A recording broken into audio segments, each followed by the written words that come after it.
어느 시인이 그 나이 들에 관하여 이렇게 얘기하시더라고요. 나이가 들면 사랑하는 사람들을 거리를 두고 바라볼 수 있는 나이다. 이렇게 표현을 하시더라고요. 여러분 보통 이제 젊었을 때 사랑하면 어떻게 하세요? 막 가까이 두고 내 것으로 삼고 뭐 그런 열정이 막 있지 않습니까? 그런데 어른이 되고 성장하고 자라간다는 의미에서 어른이 되면 사랑하는 사람이지만 거리를 두고 바라봐 줄 수 있는 이 여유가 있어야 한다는 거죠. 여러분 단순히 나이가 들어가는 늙음이 아니라 여러분 어른이 되어져 가시기를 축복합니다.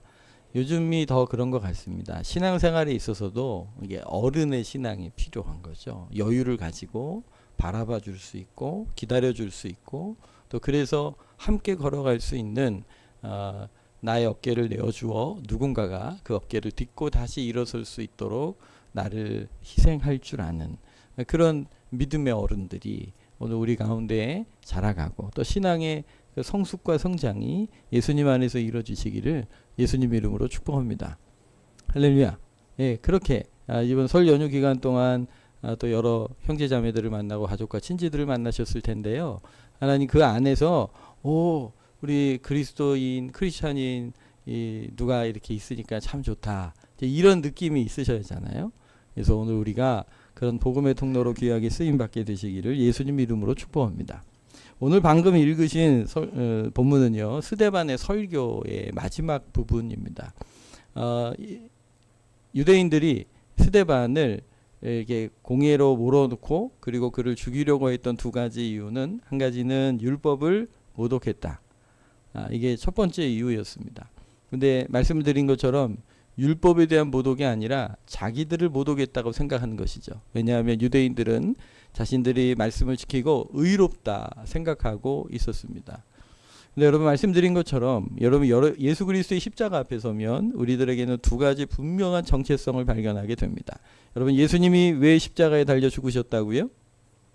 누구 죄 때문에요? 예, 나의 죄 때문입니다.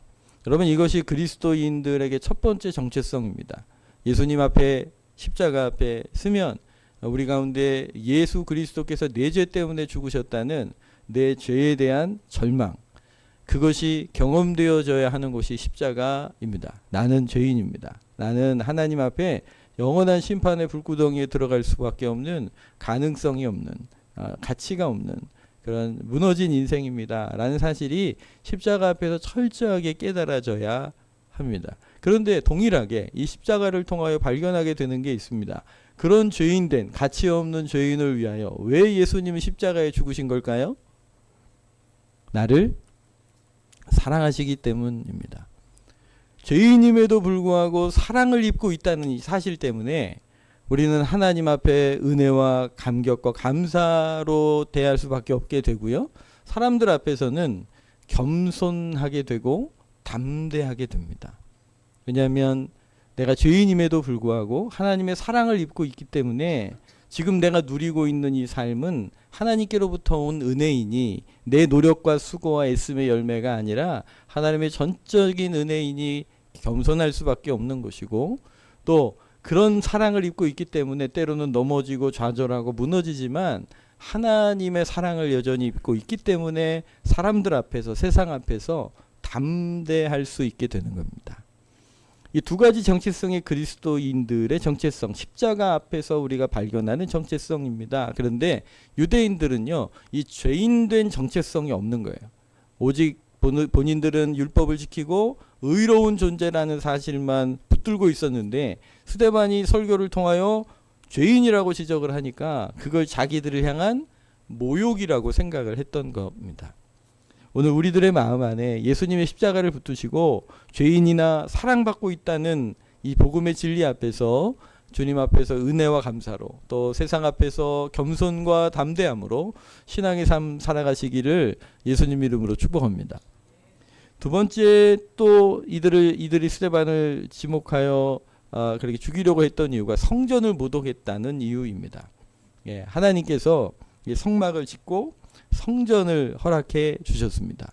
그런데요, 오늘 솔로몬 성전을 하나님께서 짓게 하셨는데 거기에 관하여 하신 말씀이 여러분 오늘 48절에서 50절 말씀 한 번 더 읽겠습니다. 그러나 지극히 높으신 이는 손으로 지은 곳에 계시지 아니하시나니 선지자가 말한 바 주께서 이르시되 하늘은 나의 보좌요 땅은 나의 발등상이니 너희가 나를 위하여 무슨 집을 짓겠으며 나의 안식할 처소가 어디냐 이 모든 것이 다 내 손으로 지은 것이 아니냐 함과 같으니라. 솔로몬이 정성을 다하여 아름다운 성전을 지어 드렸습니다만 그 성전을 향한 평가는 이것입니다. 우리 지금 방금 본문 읽은 말씀은 이사야서 66장 1절 말씀을 인용한 것인데요. 이사야서 66장 1절 말씀을 같이 한번 읽을까요? 여호와께서 이와 같이 말씀하시되 하늘은 나의 보좌요 땅은 나의 발판이니 너희가 나를 위하여 무슨 집을 지으랴? 내가 안식할 처소가 어디냐? 내가 안식할 처소가 어디겠느냐? 천지를 누가 지으셨다고요? 하나님이 지으셨는데 여러분 하나님이 시간을 창조하셨습니다. 그럼 하나님은 시간을 창조하셨기 때문에 시간 안에 가두어 둘 수 없습니다. 그래서 그분은 영원하신 하나님이신 거죠. 하나님이 천지 만물을 창조하셨습니다. 아멘. 그렇기 때문에 하나님을 만물 안에 가두어 둘 수 없습니다. 그 얘기를 하는 거죠. 화려하게 궁전을 만드셨을지라도 거기에 주님이 거하실 수 없다. 이것을 솔로몬도 알고 있었죠. 그래서 열왕기상 8장에 보면 하나님이 참으로 땅에 거하시리까 하늘과 하늘들의 하늘이라도 주를 용납하지 못하겠거든. 하물며 내가 건축한 이 성전이오리까. 예, 솔로몬이 하나님 앞에 영화로운 성전을 지어 드렸지만 솔로몬조차도 하나님을 여기 가둘 수 없다. 단지 하나님 이곳을 향하여 기도하는 사람들의 기도를 들어달라고 기도하고 있는 것뿐입니다. 그러니 여러분 하나님이 그곳에 가두어 계실 수 없는 거예요. 그런데 유대인들은 하나님이 성전에 거기 거하시는 하나님만 생각하고 있었던 거예요. 그래서 그곳에서 진행되는 제사와 그곳에서 진행되는 종교적인 행위들을 열심히 하고 있으면 내가 삶의 현장에서 어떤 모습으로 살더라도 하나님은 늘 내 편이고 우리와 함께 계실 거라는 생각을 하고 있었던 겁니다. 사실 여러분 성전이 있기 전에 성막이 있었죠. 성막을 하나님께서 모세에게 양식을 보여주시고 그 설계대로 짓게 했습니다. 여러분 성막은 텐트입니다. 텐트. 이동하기가 용이하도록 만들어진 텐트입니다. 그리고 그 텐트 안에 여러 가지 성물들이 들어가는데요. 사진을 보시면 번제단, 물두멍, 등대, 떡상, 향당, 법궤가 있습니다. 물두멍과 등대가 있는데요. 이 등대도 지난번에 아마 그 성막 그 영소에 가서 보셨겠지만 이동 가능한 크기입니다. 물두멍도 마찬가지고요. 나머지 것들에 하나님께서 만들어 주신 성물의 특징이 있는데요. 공통적인 특징이 뭘까요? 뭐가 있어요? 예, 그래요. 손잡이가 있어요. 왜 손잡이를 만드셨을까요? 이동할 수 있도록 만드신 거예요. 번제단도 제사장 레위인들이 어깨에 메고 이동할 수 있었고요. 향단도 떡상도 그리고 그 중요한 법궤도 어깨에 지고 이동할 수 있게 만드신 거예요. 그 얘기는 뭐냐면 하나님이 움직이시는 하나님이신 거예요. 한 장소에 머물러 계시는 그 분이 아니라 이동하기를 원하셨어요. 그래서 한 신학자가 하나님을 표현하면서 하나님은 떠돌이 하나님이라고 표현을 하시더라고요. 근데 거기다가 좀 제가 사족을 붙이면 하나님이 왜 떠도시겠어요? 이유는 하나인데 하나님의 백성들과 함께 하기 원하셨기 때문입니다. 할렐루야. 우리 상원이가 이제 제대를 해서 축복해요. 예, 저도 일주일이 아니고 한 달 이제 훈련을 받고 이렇게 그 부대로 이제 배치 받을 때요. 물론 일주일에 한 번씩 뭐 예배를 드릴 수 있도록 시간을 주기는 했지만 사실 눈치 보여서 다니기가 쉽지가 않았습니다. 그래도 어쨌든 주일날은 꾸역꾸역 예배를 드리러 갑니다. 근데 아침마다 이제 막 훈련을 시키고 뭐 고함을 치게 하고 막 그렇게 해요. 근데 제 품 안에는 이제 성경책이 이제 하나 있었습니다. 다른 건 다 못 가지고 들어가게 하는데 성경책이 포켓 성경 하나 가지고 들어가서 훈련하는 기간 동안 50분 훈련하고 10분 쉬고 그러잖아요. 그러면 10분 쉬는 동안에 앉아서 이제 성경을 보기 시작했습니다. 여러분, 이 훈련소 안에도 하나님이 나와 함께 하시는구나. 그렇게 이제 느낄 수 있었던 거죠. 그러니까 하나님은요, 한 장소에 매여 계시는 분이 아니라 하나님의 백성들과 늘 함께 하시기로 결정하신 분이심을 여러분 믿으시기를 축복합니다. 하나님 우리와 함께 하기 원하시는 거예요. 다윗이 하나님의 자신은 백향목 집에 거하고 있는데 하나님의 언약궤는 그 텐트 안에 있는 것이 안타까워서 하나님께 성전을 지어드리기를 소원하는 마음을 가졌습니다. 나단 선지자한테 얘기했더니 나단 선지자도 그렇게 하래요. 그런데 하나님께서 그 밤에 나단 선지자를 통하여 말씀하셔요. 사무엘하 7장 5절 6절입니다. 같이 읽을까요? 가서 내 종 다윗에게 말하기를 여호와께서 이와 같이 말씀하시되 내가 나를 위하여 내가 살 집을 건축하겠느냐. 내가 이스라엘 자손을 애굽에서 인도하여 내던 날부터 오늘까지 집에 살지 아니하고 장막과 성막 안에서 다녔나니. 네, 주님이 장막과 성막 안에서 뭐 하셨다고요? 성전 지어드릴게요 그랬더니 어이구 착하다 훌륭한 생각했다라고 칭찬하신 게 아니고요. 주님 뭐라 그러셨냐면 내가 언제 너보고 나보고 살집 지어달라고 한 적 있니? 이제 그렇게 얘기하시는 거죠. 오히려 오늘까지 집에 살지 않고 장막과 성막 안에서 뭐 하셨다고요? 다니셨다고요. 왜 다니셨다고요? 이스라엘 백성과 함께하기 위하여 다닌 거예요. 이스라엘 백성들이 가나안 땅에 들어가서 정착하게 되었으니 성전 지어드리는 것을 허락하셨던 것이지 하나님의 본 마음은 늘 주의 백성들과 함께하기 원하는 마음이셨던 겁니다. 그런데 이스라엘 사람들은요, 하나님의 성전 안에 거하신다고 생각했습니다. 귀한 믿음이죠. 여러분, 주님께서 장소 안에도 역사하십니다. 금요예배 때도 잠깐 말씀을 드렸지만 제가 이제 전도폭발 대장할 때 총무 역할 하시던 그때 이제 전도사님이 계십니다. 이 명절이 되면 시골에 가서 고향교회에 가서 예배드리지 않습니까? 명절에 가서 고향교회 가서 이제 새벽 예배를 드리러 그 시골에 그 미닫이문 있잖아요. 미닫이문 드르륵 열고 이제 들어가 예배를 드리는 거죠. 근데 이 전도사님이 오랜만에 고향교회 가서 문을 새벽 예배 문을 딱 열고 한 발을 탁 집어넣었더니 갑자기 막 하나님의 임재가 확 느껴지시더라는 거예요. 할렐루야. 하나님의 임재가 막 느껴지니까 얼마나 감사해요. 여러분, 우리 빛나는 교회를 위해서도 여러분 기도해 주시기를 부탁을 드립니다. 왜 그 교회에 그런 은혜가 임했을까요? 저는 아마 그 교회 권사님들이 하나님 이 교회에 발을 딛는 모든 이들에게 하나님의 영광과 임재가 충만하게 해 주옵소서 이렇게 기도하셨을 거고 하나님이 그 기도에 응답해 주신 거라고 저는 믿습니다. 그래서 그 장소를 위하여 기도하는 것도 굉장히 중요한 독이 돼요. 그래서 그분 교회에 발을 딛고 들어갔더니 하나님 임재가 경험되는 거죠. 저 같았으면 할렐루야 그리고 들어갔을 텐데 이분은 실험 정신이 투철하셔가지고 들어가다 말고 갑자기 발을 뒤로 빼버리신 거예요. 그랬더니 하나님의 임재가 안 느껴지더래요. 다시 발을 넣었더니 하나님 임재가 다시 느껴지더래요. 그러니까 확인하고 싶으셨던 거예요. 하나님의 응답으로 그곳에 임하신 하나님의 영광을 만나고 경험하셨던 거죠. 그리고 다녀오셔가지고 막 그 얘기를 간증하시는 거예요. 여러분, 장소 안에 임하시는 주님이 계십니다. 그러나 여러분 사실 이것도 적용할 바가 많아요. 여러분 교회를 위해 여러분 그렇게 기도하시지요. 여러분 또 어디를 위해 그렇게 기도하셔야 될까요? 여러분 가정을 위해 그렇게 기도하시길 바랍니다. 저는 우리 남자분들이 왜 술 마시면서 막 1차 가고 2차 가고 3차 가고 잘 몰랐어요. 술이 그렇게 좋은가? 나중에 알고 봤더니 집에 들어가기가 싫었던 거예요. 그게 집에 들어가기 싫어가지고 1차, 2차, 3차 막 그랬던 거더라고요. 집에 가서 환영, 오직 뛰어나와 맞이하는 강아지. 예, 뭐 애들도 자기 방에 들어가 핸드폰하고 안 들여다보죠. 뭐 마나님은 쫙 안방에 이렇게 누우셔가지고 뒤도 안 돌아도 보시죠. 막 그러니까 집에 들어가기 싫은 거예요. 여러분 가정에도 하나님의 임재가 임하시기를 기도하시기를 축복합니다.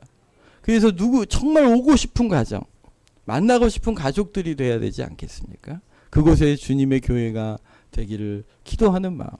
나아가서 여러분들의 직장의 자리가 막 그 삶의 생존을 위해서 치고박는 자리가 아니라 그곳에 하나님의 나라가 임하시도록 중보해 주시기를 축복합니다.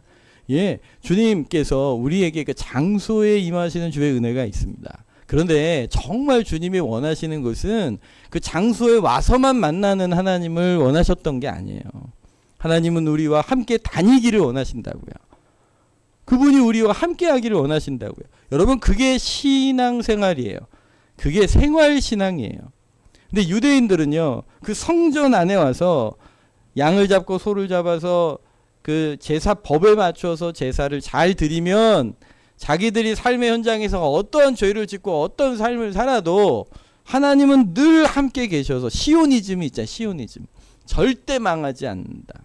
성전이 있으니까, 그곳에 하나님의 임재가 있으니까 우리는 절대 망하지 않는다. 이런 생각을 가지고 있었던 것인데, 사실은 여러분, 하나님께서 이스라엘 백성들의 성전에 계셨습니다. 지성소 안에 계셨습니다.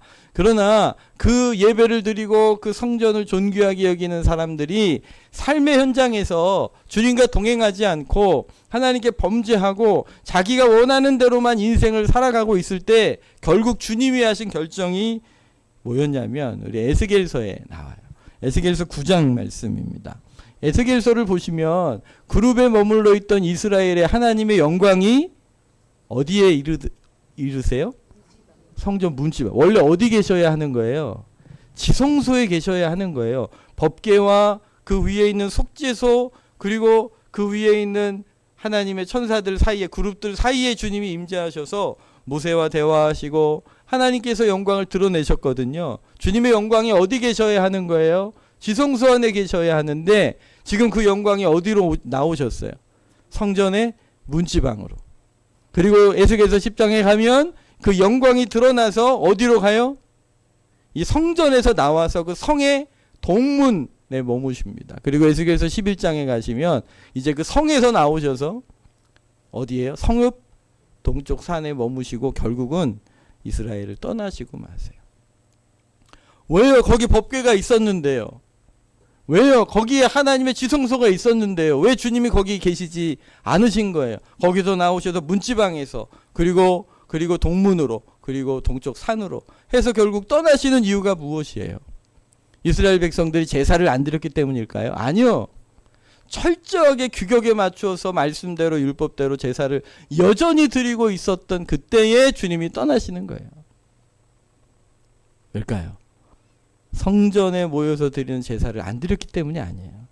하나님은 우리와 함께 다니기를 원하시는데 예수님을, 하나님을 성전 안에만 머물러 두고 삶의 현장에서는 주님과 동행함이 전혀 없는 삶, 그렇게 살다가 와가지고 드려지는 그 제사와 그 예배를 주님이 견디실 수 없으셨던 거예요. 오늘 주님이 우리와 함께하기 원하심을 믿으시기를 바랍니다. 로버트 멍어라는 분이 쓰신 내 마음은 그리스도의 집이라는 책이 있습니다. 오늘 이제 여러분 가정교회 모임하실 때 그 구체적인 내용들이 거기 있는데요. 사람의 마음을 여러 방으로 비유하여 재밌게 설명해 놓은 책인데요. 저는 거기 이제 재미있게 본 게 이제 오락실이에요, 오락실. 주님이 우리 마음에 계십니다. 할렐루야. 우리 안에 거하십니다. 근데 이 주인공이 이제 놀러 가고 싶으신 거예요. 이게 주님과 함께 늘 같이 계시다가 예수님 여기 잠깐 계세요. 저 나가서 놀다 올게요. 그럼 예수님은 어떻게 하기 원하실까요? 네, 같이 가길 원하시는 거예요. 그런데 예수님하고 이제까지 같이 잘 있다가 서재에도 같이 있고 뭐 같이 잘 있다가 이제 놀러 나가야 되는데 나가는 사람은 예수님하고 같이 가면 놀 때 재밌게 놀 수 있을까요? 자, 여러분들에게도 아멘. 네, 그러셔야죠. 예수님하고 재밌게 노셔야죠. 근데 주님이 같이 가시면 불편한 거예요. 나 지금 놀러 가야 되는데 가서 좀 스트레스도 풀고 막 재밌게 하고 막 그러고 싶은 거예요. 그런데 예수님과 같이 가면 불편한 거예요. 왜 불편할지 모르겠어요. 여러분 놀러 나가시고 즐기는데 주님 가시면 불편하십니까? 예, 불편하시면 뭔가 문제 있는 거예요. 왜냐하면 주님이 계시면 불편한 그 즐기는 문화가 주님이 안 계셔야 내가 그걸 마음 놓고 즐길 수 있다면 여러분 거기에는 거룩이 거기에는 성결을 찾아볼 수 없게 되는 것 아니겠어요? 주님 여기 계세요. 저 좀 나갔다 올게요. 주님은 같이 가시겠다고. 주님은 다니시는 하나님이시거든요. 여러분, 우리의 삶의 현장에, 우리의 삶의 자리에 우리가 주님이 우리와 동행하기 원하신다는 사실을 믿으셔야 합니다.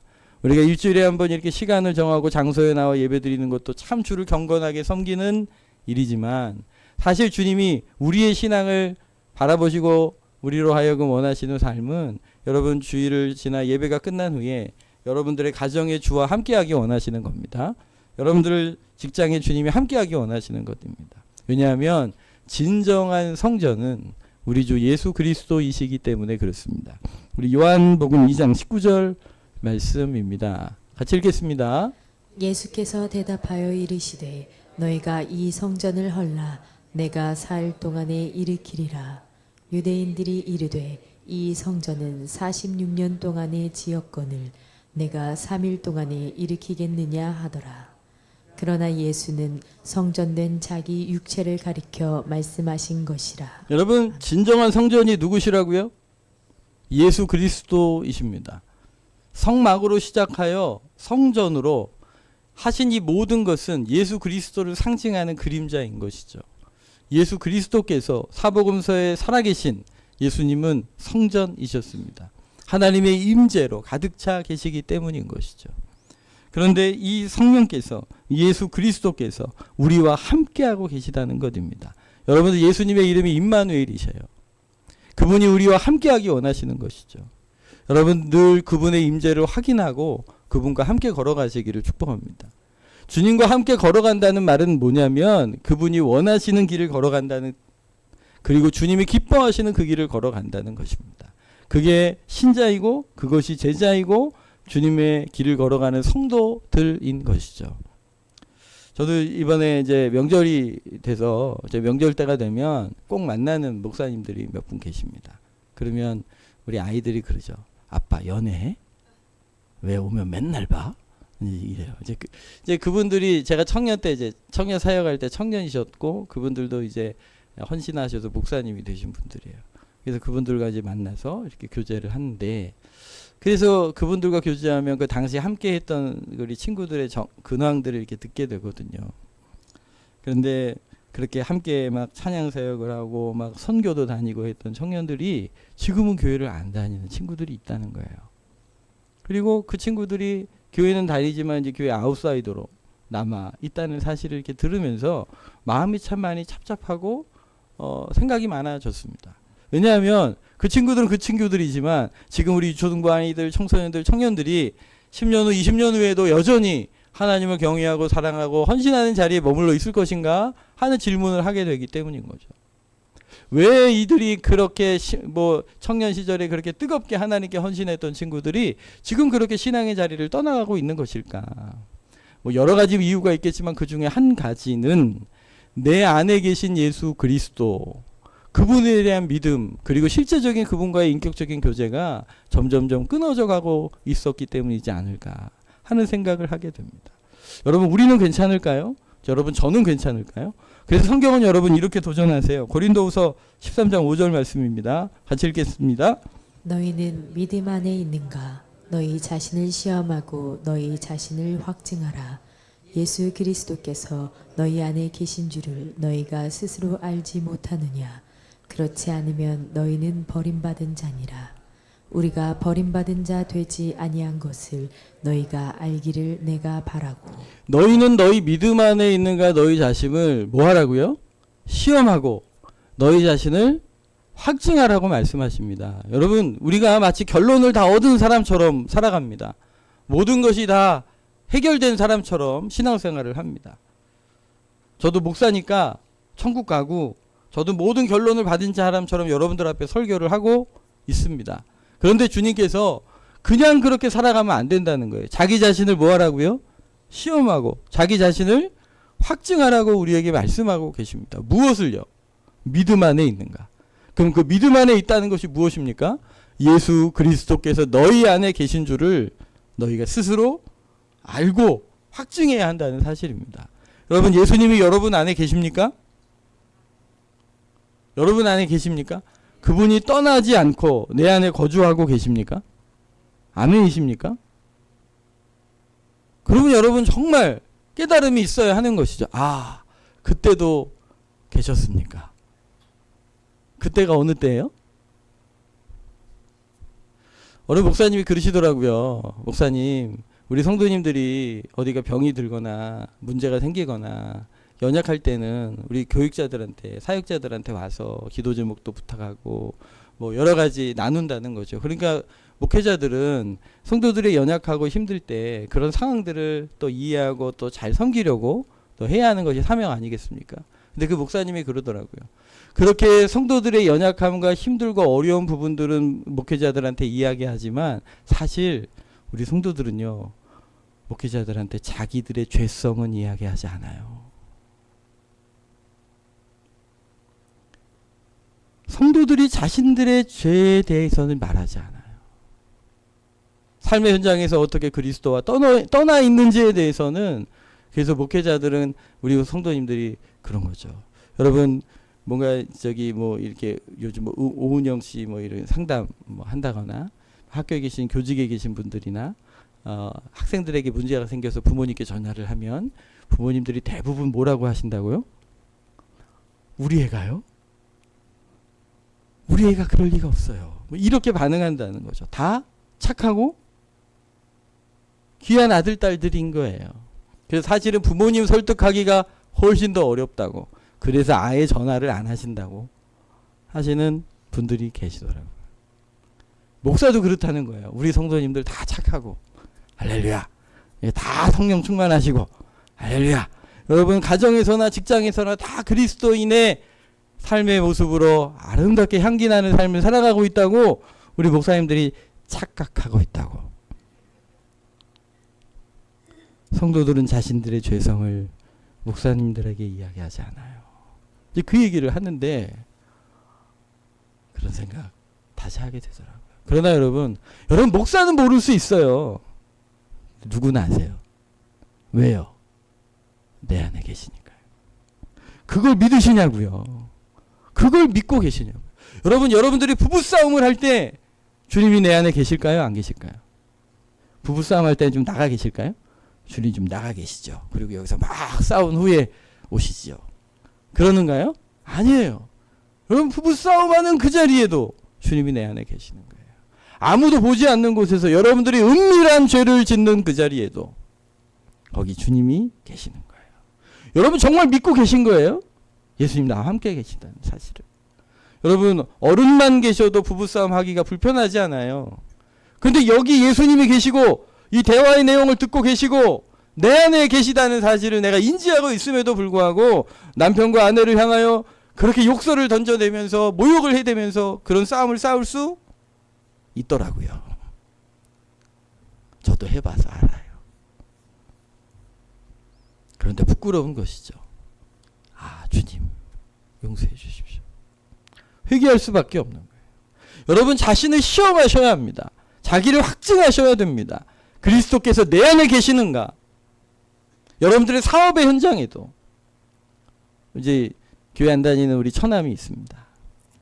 우리 처남도 개인 사업을 하고 있는데요. 예, 밥 먹다 말고 그런 얘기를 하더라고요. 개인 사업자는 다 거짓말장이야. 자기도 그런다는 거예요. 이익을 남기려면 이거 다 손해보고 드리는 거예요. 그러면 100%야. 근데 여러분 그리스도인은 어떻게 해야 할까요?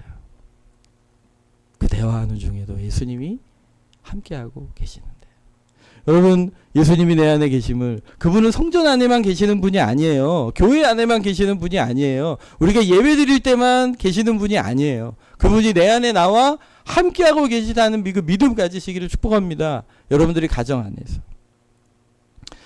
청년들과 얘기하다 보면 요즘 딩크족이라고 있습니다. 뭐하는 청년들일까요? 네, 결혼은 합니다. 다행히 결혼은 하는데 아기는 가지지 않습니다. 이유는 뭘까요? 예, 누가 소중하니까. 예, 내가 소중해서. 제가 그래서 결혼하고 빨리 애 가져야지 제가 그랬더니 아기를 왜 낳아요? 그러는 거예요. 아니 결혼했으면 애를 낳아야지. 그랬더니 되돌아오는 질문이 그거예요. 왜 제가 그 희생을 해야 돼요? 교회를 다니는 사람일까요? 교회 안 다니는 사람일까요?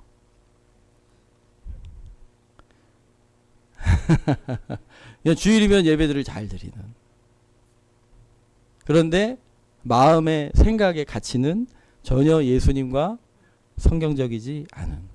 내가 소중하기 때문에 자기도 아기가 태어나서 부모의 희생을 받고 자라났는데 본인은 그런 희생하고 싶지 않다는 거예요. 누가 소중하니까. 내가 소중하니까. 여러분 그건 자기 우상입니다. 예수님의 신앙은 무엇입니까? 자기를 부인하고 자기 십자가를 지고 나를 따르라 하셨잖아요. 그러니까 자기를 부인하는 것이 예수님을 따라가는 길이에요. 내 안에 예수님 계시고 나는 신앙생활하고 있고 주일마다 예배를 드리고 있습니다라고 얘기하지만 정작 중요한 선택을 해야 되는 순간순간에는 다 누가 중요한 거예요? 내가 중요한 거예요. 성경적이라기보다는 내가 원하는 길로만 달려가고 있는 거죠. 어쩌면 주일날 예배 드리는 건 그냥 액세서리가 돼버리고만. 내 안에 예수님 계시다는 게 도대체 무슨 의미가 있는 거겠습니까? 오늘 여러분들의 마음은 어떠세요? 여러분 최근에 어떤 뭐 기사가 났어요. 이제 무당을 하시다가 이제 회개하고 돌아오신 분이 간증하면서 나온 얘기가 우리 그 고객들 중에 40% 이상이 크리스찬들이라고. 거기에는 사모님으로부터 시작해서 장로님들과 권사님들과 모든 직분자들이 망라되어 있다고 그렇게 간증하는 소리를 들었어요. 여러분 회개하셔야 합니다.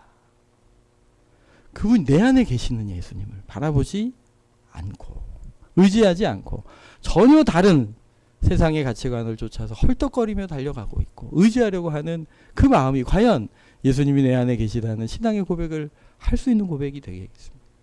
그리고 여러분 누가 제일 잘 아냐면 가족들이 제일 잘 알아요. 그리고 주변 사람들이 잘 맞아. 아유 크리스찬이 뭐 이 정도 아량은 있어야지 뭐 이렇게 얘기하지만 사실은 그들도 믿지 않아요. 네가 그리스도인이구나 라고 인정해 주지 않아요. 여러분 예수님 내 안에 계셔요. 이 사실을 믿으셔야 해요. 여러분 이 예배가 끝나고 여러분들이 문을 열고 나가는 그 순간에도 그곳에서 주님이 함께 계세요. 어느 성도님들 중에 좀 성격이 아직 성령을 덜 받으셔가지고 좀 이런 분들 계시잖아요. 근데 그 마을에 믿지 않는 사람이랑 굉장히 사이가 안 좋은 분이 있다는 거예요. 보면 싸운. 근데 그날 주일날 은혜를 많이 받고 문을 딱 열고 나갔는데 그 사람을 문 앞에서 만난 거예요. 보면 막 서로 욕하고 싸우는 사람이에요. 그런데 그분이 씩씩거리면서 그래. 내가 지금 예배를 드리고 은혜를 받아서 그런데 너 조금만 참어.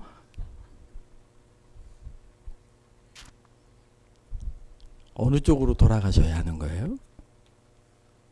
내 안에 계신 예수님 그분을 믿음으로 바라보실 수 있게 되시기를 예수님 이름으로 축복합니다. 여러분 하나님의 성령께서 우리와 함께 하십니다. 오늘 그 사실을 믿고 의지함이 우리에게 중요한 것이죠.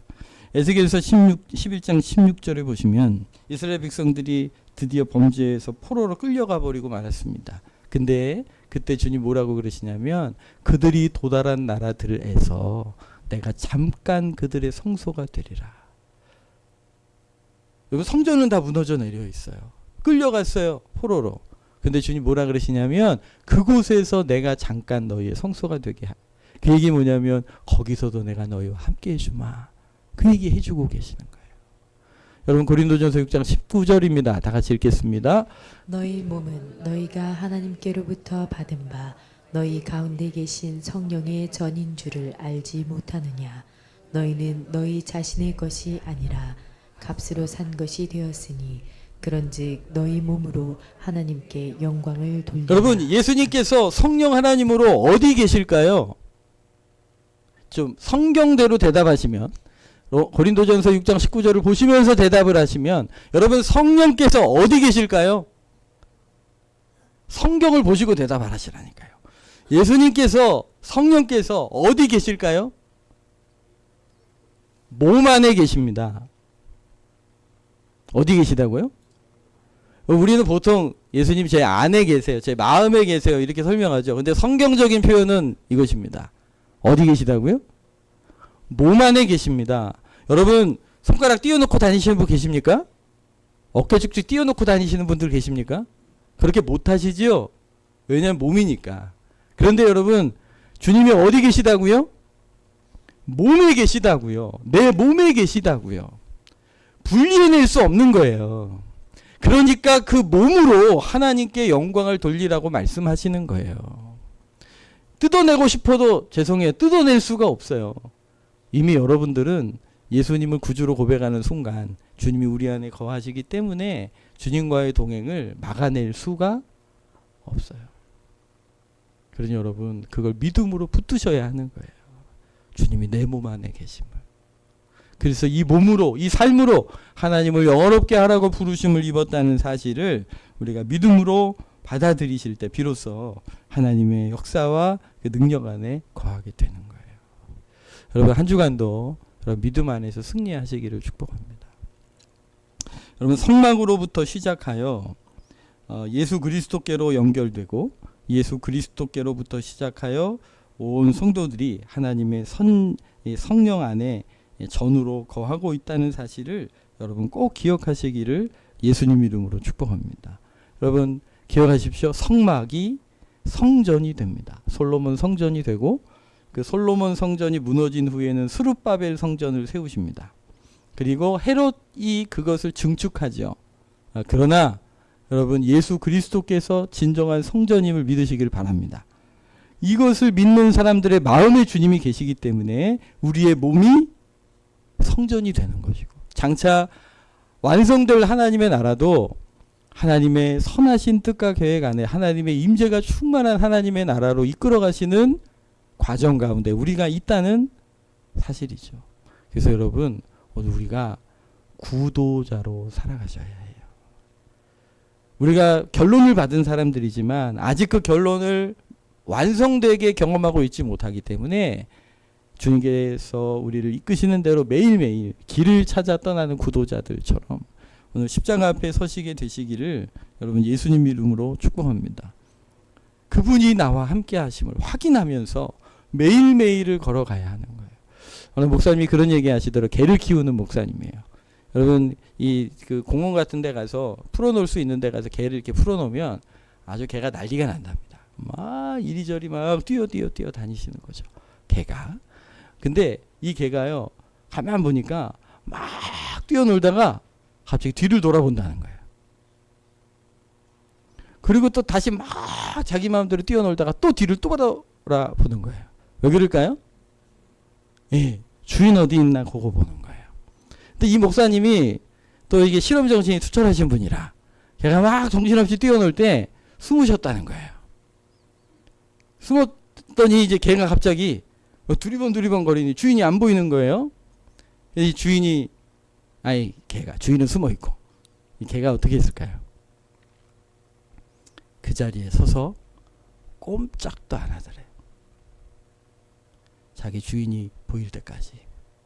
왜냐하면 지금 이 개는 지금 자기가 놀고 있는 그 순간보다 주인이 더 소중했던 거예요. 주인 없이 그렇게 정신없이 노는 걸 즐기는 개가 아니었던 거예요.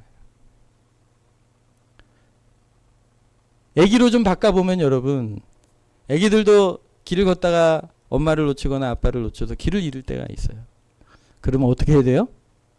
사방팔방 돌아다니시면 큰일 나요. 엄마 아빠를 잃어버렸다고 인지가 되는 순간 어떻게 해야 돼요? 그곳에 머물러 있어야 돼요. 멈추셔야 해요. 그리고 목까지 하시면 더 좋아요. 목 놓아 으시면 좋아요. 목 놓아 으시면 어디선가 엄마가 그 소리를 듣고 달려옵니다. 아빠가 달려옵니다. 여러분 우리가 주님이 내 안에 계시고 우리와 함께 하심을 확인하셔야 합니다. 그분을 내가 놓치지 않고 걷고 있다는 사실을 확인하면서 믿음의 생활을 걸어가야 하는 것이죠. 그런데 그분을 내가 놓치는 순간들이 있다는 거예요. 그 순간 멈추셔야 합니다. 그분을 확인하셔야 합니다. 그래서 너 자신을 시험하고 너 자신을 확증하라고 말씀하고 계시는 거죠. 그때 비로소 그리스도인의 성품이 주님과 함께 걸어가는 그 삶의 현장에서 나타나기 시작을 하는 것입니다. 그러니 주의 손 붙드시기를 축복합니다.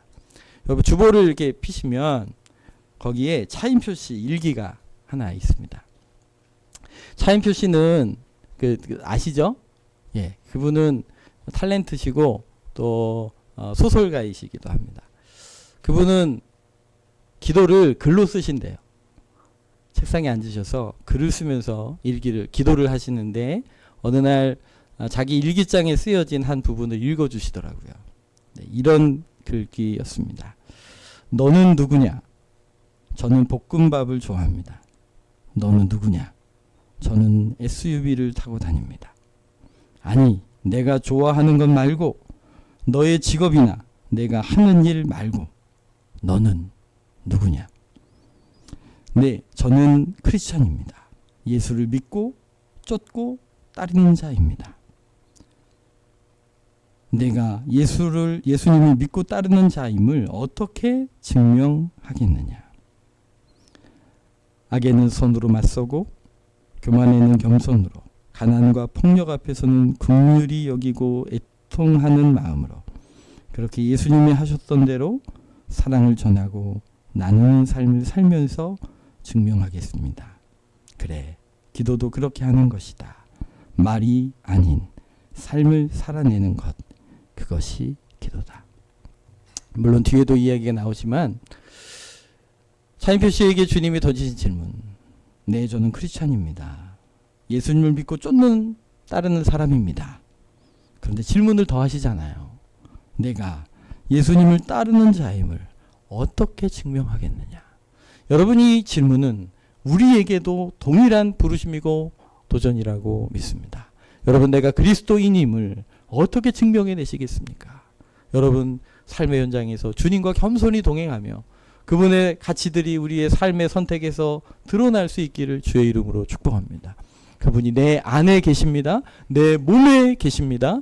그분이 나와 함께 하시기 때문에 구도자의 마음으로 매일매일 길을 찾는 마음으로 내가 완성된 사람이 아니기에 주님과 겸손하기를 선택하고 그래서 어느덧 그리스도의 향기가 묻어나고 그리스도의 편지로 살아갈 수 있게 되시는 귀한 성도님들 되시기를 예수님 이름으로 축복합니다. 제가 우리 같이 한번 기도하려고 합니다. 여러분, 내 안에 주님이 계십니다. 내 몸에 예수님 계심을 믿으십니까? 그것을 확증하며 살고 계십니까? 오늘 하나님 이후로 우리의 가정에 우리의 삶의 현장에도 주님이 나와 함께 하심을 인지하고 그 믿음으로 살아 그리스도의 향기로 편지로 살게 하여 주시옵소서. 우리 같이 기도하겠습니다.